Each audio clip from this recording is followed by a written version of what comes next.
오늘도 하나님 말씀 앞에 서게 되어 여러분 모두 주의 이름으로 축복합니다. 오늘은 말라기서 1장을 보도록 하겠습니다. 말라기 1장 10절 만군의 여호와가 이르노라 너희가 내 제단 위에 헛되이 불사르지 못하게 하기 위하여 너희 중에 성전문을 닫을 자가 있었으면 좋겠도다. 내가 너희를 기뻐하지 아니하며 너희가 손으로 드리는 것을 받지도 아니하리라. 아멘. 오늘은 변질된 예배라는 주제로 말씀을 같이 나누도록 하겠습니다.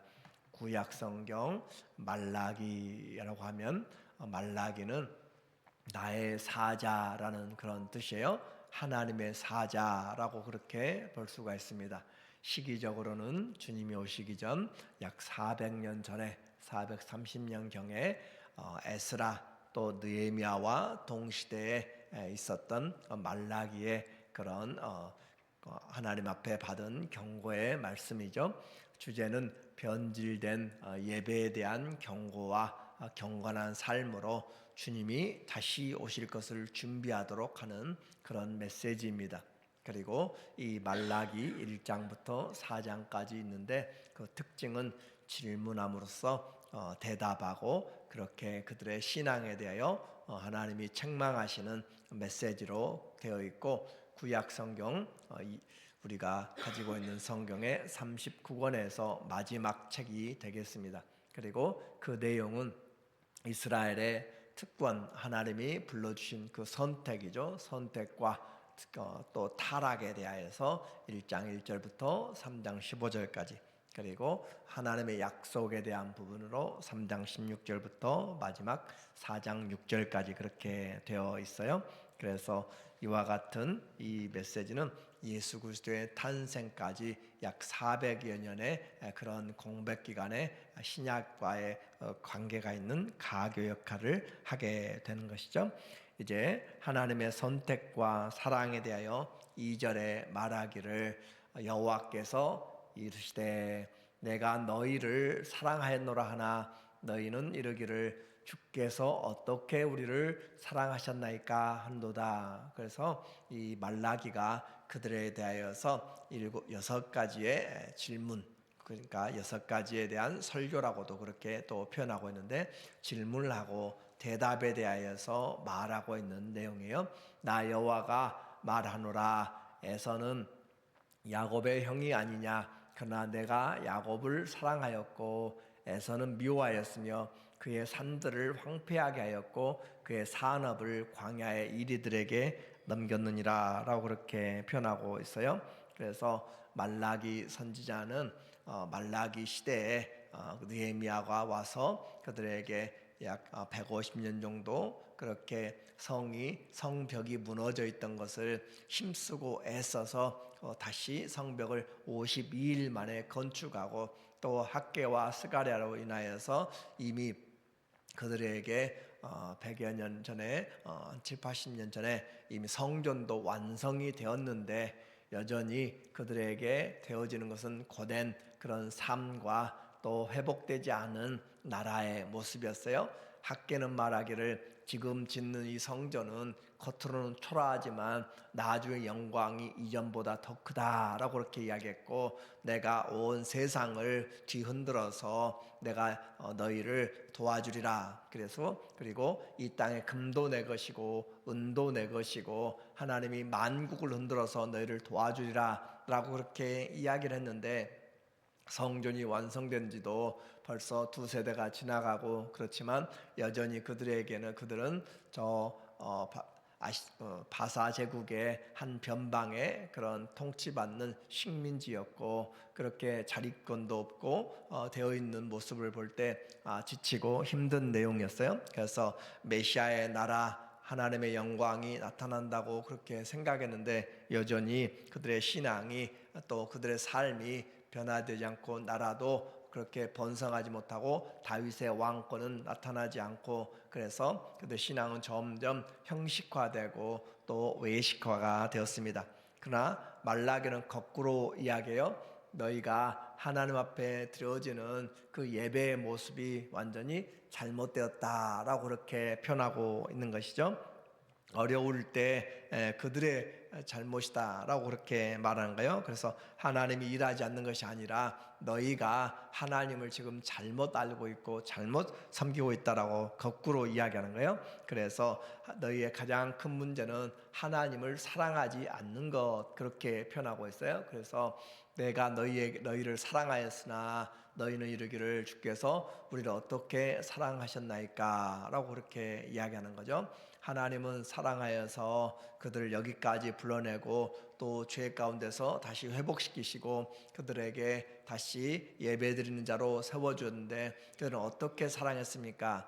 마치 부모가 자녀를 키우고 힘들고 어렵게 많은 환난을 겪어가면서 또 그렇게 키워냈는데 어떻게 나를 사랑했습니까? 내가 혼자 컸지라고 그렇게 생각하는 것과 같은 모습이에요. 그래서 하나님이 내가 야곱이 동생이 아니냐, 그래서 대부분 중동의 법에 또 세상의 법에 장자가 그 권리를 이어가는 것인데 내가 에서가 아니라 야곱 둘째 또 사기꾼 속이는 자를 들어서 내가 그를 광대하게 하였고 그리고 노예에서 해방시키고 그 모든 역사 가나안 땅까지 다 주고 왕권을 주었던 그리고 이 모든 언약이 바로 너희에게 율법이 있고 너희에게 하나님의 성전이 있고 모든 걸 줬는데 라고 그렇게 하나님은 구속의 역사에서 그들의 존재 하나하나가 다 하나님이 돌보신 특별한 은혜였다라고 그렇게 표현하고 있는데 그들은 그것을 전혀 하나님께 감사로 받지 못했어요. 그래서 야곱은 사랑하였고 에서는 미워했다라고 하는 것은 야곱을 사랑하고 에서는 하나님이 저 내버려 두셨다 미워했다 그런 의미가 아니고 덜 사랑했다라는 그런 의미가 되겠고 또 마치 라헬과 레아가 다 야곱의 그 부인이었지만 레아는 총이 없었다라고 그렇게 표현하는 것과 같은 모습이에요. 그래서 하나님이 그들을 원수들을 막아주고 했는데 그들은 그것에 대한 감사가 없었죠. 반대로 에서는 그 산들을 황폐하게 하고 그의 산업을 광야의 이리들에게 넘겼고 또 그들이 아무리 성을 쌓고 또 그들은 우리는 별자리까지 높이 올라가겠다. 왜냐하면 페트라라고 태워진 그런 아주 천연적인 요새에서 아무도 자기들을 무너뜨리지 못한다라고 그렇게 장담하고 있을 때 하나님이 그들을 다 끌어내리고 했던 것을 보게 되는 거예요. 그래서 오늘 이들은 하나님이 얼마나 이스라엘을 사랑하여서 여기까지 세워졌는지 그 과거의 역사를 잊어버린 것이죠. 현실의 고난 때문에 하나님이 지켜온 또 하나님이 약속으로 인도하여 주신 그런 은혜를 잊어버리면 안 되는 거죠. 그래서 구원의 은혜를 잊어버리면 하나님 앞에 올바로 신앙할 수가 없습니다. 오늘 우리에게 고난이 있다고 해서 하나님이 안 계신 것이 아니고 사랑하지 않는 것이 아니에요. 우리에게 고난의 때일수록 과거를 보면서 우리에게 베풀어 주신 주의 복을 세어보아라 라고 하는 것이고 고난을 어떻게 겪어내고 여기까지 왔는지 그 하나님의 그 행하신 것을 잊어버리지 말라라고 그렇게 이야기하죠. 그래서 감사도 시편 130편에서 있는 것처럼 하나님의 신실하심과 영원하심, 선하심, 인자하심이 영원하다라고 하는 것을 우리의 모든 부분에서 말씀하고 있어요. 고난 때문에 우리의 신앙을 잃어버리는 것이 아니라 고난 중에 오히려 더 하나님이 우리를 여기까지 어떻게 인도하여 내셨는지 그 역사를 기억하는 자, 그 사람이 감사가 있고 또 기도가 있고 또 하나님의 사랑을 회복하는 것이죠.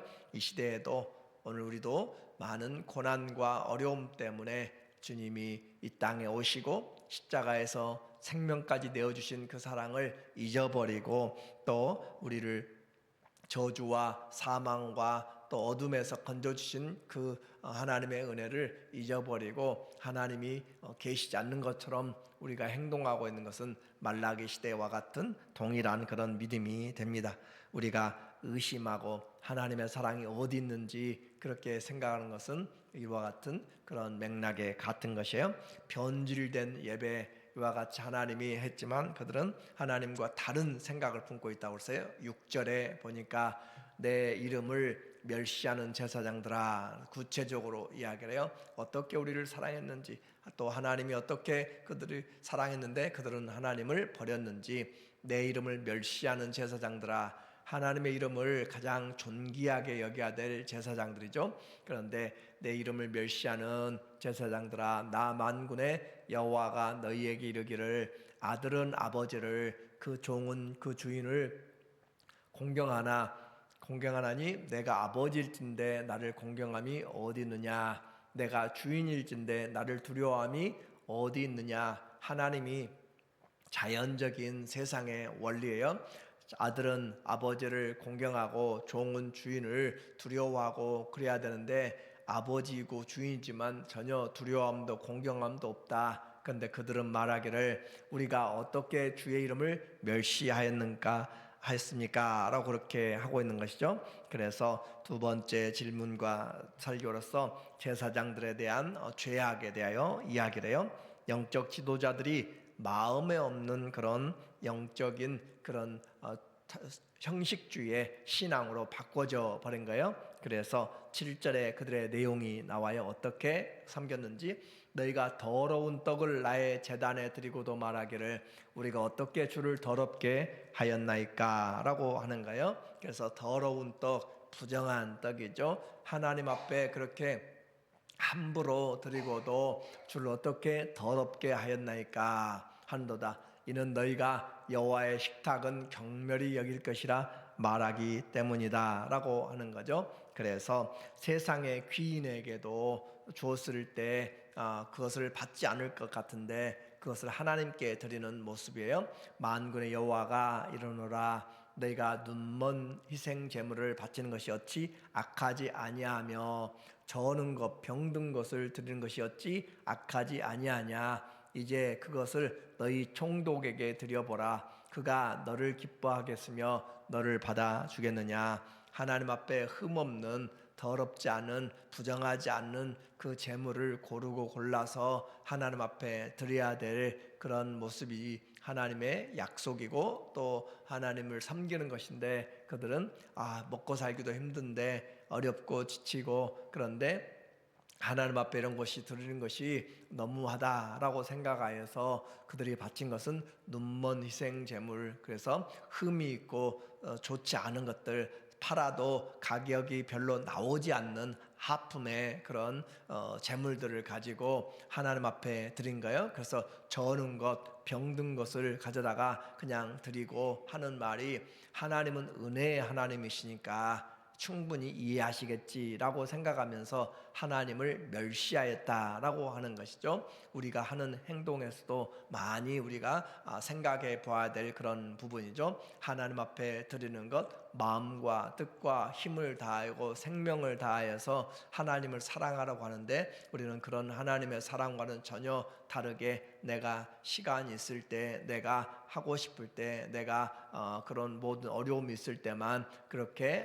하게 되는 것들도 동일하게 한번 우리는 생각해 볼 수가 있어요. 그래서 이제 세상에서도 받지 않은, 총독도 받지 않을 것 같은 것을 오히려 만왕의 왕이신 하나님께 가져와서 내가 드렸습니다 라고 한다는 것이죠. 그래서 뻔뻔스러운 이런 제사장들이라고 말하는 거예요. 그리고 보이지 않는 하나님의 말씀을 무시한 그런 흠이 있는 것들을 가지고 섬기고 있고, 하나님이 없는 그런 중심이 없는 기복주의로, 그렇게 외식주의로 하는 자들에게 하나님은 문을 닫아버리기를 원하는 거죠. 10절에 오늘 말씀이에요.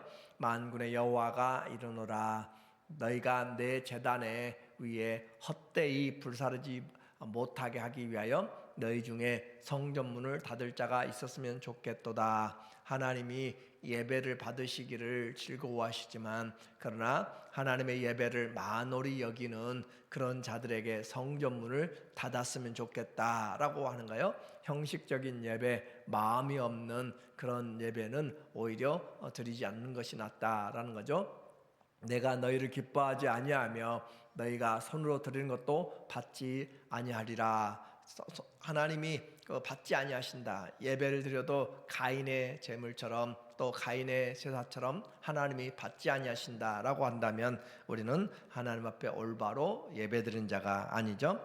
예배 생활, 회개 생활이 도무지 하나님 앞에서 받아들이지 않는다면 헛고생하는 거예요. 그래서 제물을 안 가져오는 것이 아니라 하나님을 무시하고 있는 그런 드림, 섬김들이 그래서 하나님 앞에 드리면서 마음에는 불평이 가득하고 또 시기가 가득하고 사람들과의 관계가 완전히 깨어져 버린 주님이 없는 상태의 동일한 메시지인 것이죠. 그래서 하나님의 이렇게 형식적으로 드리는 것에 대하여 아주 진노하시는 그런 메시지로 전하고 있어요. 13절에 보니까 말하기를 만군의 여호와가 이르노라 너희가 또 말하기를 이 일이 얼마나 번거로운고 하며 우리 개역한계는 범패스럽다라고 그렇게 번역했어요. 번거롭다. 하나님이 귀찮게 한다는 거죠. 코웃음치고 훔친 물건과 저는 것 병든 것을 가져왔느니라. 너희가 이같이 봉헌물을 가져오니 내가 그것을 너희 손에서 받겠느냐. 이는 여호와의 말이니라. 하나님은 예배를 받으시는 분이신데 그들이 드리는 예배를 하나님이 받지 않으신다라고 하는 거예요. 그래서 천벌을 받을 것들아 이렇게 공동 번역은 번역하고 있어요. 천벌을 받을 것들아 서원 제물로 바칠 만한 것이 양떼에 있는데도 주께 바치면서 쓸모없는 짐승을 골라 제물로 바치는 것들아 나는 위대한 왕이다 라고 그렇게 표현해요. 그래서 예배는 하나님 앞에 드려지는 가장 중요한 것입니다. 살아계신 하나님, 그 하나님 앞에 우리 자신이 하나님 앞에 드리는 우리의 산 제사로 드리라라고 하는 것이죠. 그래서 살아있는 하나님 앞에 우리의 사랑의 고백, 또 감사와 소망의 찬송, 그리고 죄와 허물의 회개이며 결단과 또 새로운 삶에 대한 간구, 소망의 간구를 하고 있는 것이 바로 이 예배인데 그 예배가 올바로 되어지지 않으면 우리는 소망이 없는 것과 같아요. 이제 말라기 시대의 그 예배와 오늘 이 시대의 우리의 예배를 한번 생각해 보면 말라기는 우리에게 현실의 고난 때문에 혹시 약속을 잊어버리고 하나님의 구원의 은혜를 감사하지 못하고 원망과 불평으로 형식적인 신앙으로 주일도 모든 예배도 삶에도 그냥 우리에게 무거운 짐만 되어서 그렇게 하고 있는지 마음과 뜻은 사라지고 형식만 갖춰져서 하나님이 은혜가 많으시니까 이해하시겠지라고 하면서 그렇게 경멸이 또는 멸시하고 드리는지 그렇게 마음에 없는 예배, 중언부언하는 기도, 또 입술에 그런 입술로만 따라 부르는 그런 찬송과 삶에 분명한 헌신이 없는 그런 주님만 바라보는 주님이 주시는 복만 기다리고 있는 그런 모습으로 되어진다면 이 말라기 시대와 전혀 다르지 않는 우리의 모습이라고 하겠습니다. 그래서 사랑의 행위가 반영되지 않는 그런 신앙에 대하여 다시 한번 이 말라기는 우리의 신앙을 새롭게 도전하고 있는 것이에요. 그래서 예배는 하나님의 이름에 합당하게 드리는 것, 하나님 한 분이 가장 귀한 것인 것을 마음과 뜻과 생각과 모든 행동들 통하여서 주님 앞에 그렇게 자꾸 우리의 생각을 사로잡아서 그리스도 안으로 들어가는 것이고 나는 죽고 그리스도가 살아나는 것이 바로 참된 예배가 되는 거죠. 이렇게 우리가 섬기는 하나님은 이 세상에 그런 총독이나 한 지도자가 아니라 만왕의 왕이시고 열방의 통치자이시고 또 모든 만물의 창조주가 되시는 그 하나님이시기 때문에 오늘 우리는 마음을 살피시는 그 하나님 앞에 우리의 모든 것을 다 내려놓고 주님을 만나는 또 주님 앞에 도움을 구하는 그런 겸손하고 또 하나님 앞에 최선을 다하는 그런 예배가 돼야 돼요. 하나님의 이름을 망령되이 일컫는 것이 아니라 하나님으로 살아가기를 다짐하고 그 사랑의 길이와 넓이와 높이와 깊이가 점점 더 풍성해지는 그런 예배, 그러므로 우리의 드리는 예배가 올바로 되어질 때 우리는 그 예배 가운데서 하나님이 베푸시는 은혜, 한량없는 은혜를 받게 되고, 세상이 우리에게 우겨쌈을 주고 또 속일지라도 하나님을 바라보며 결코 낙심하지 않고 다시 하나님께 소망을 두고 일어날 수가 있어요.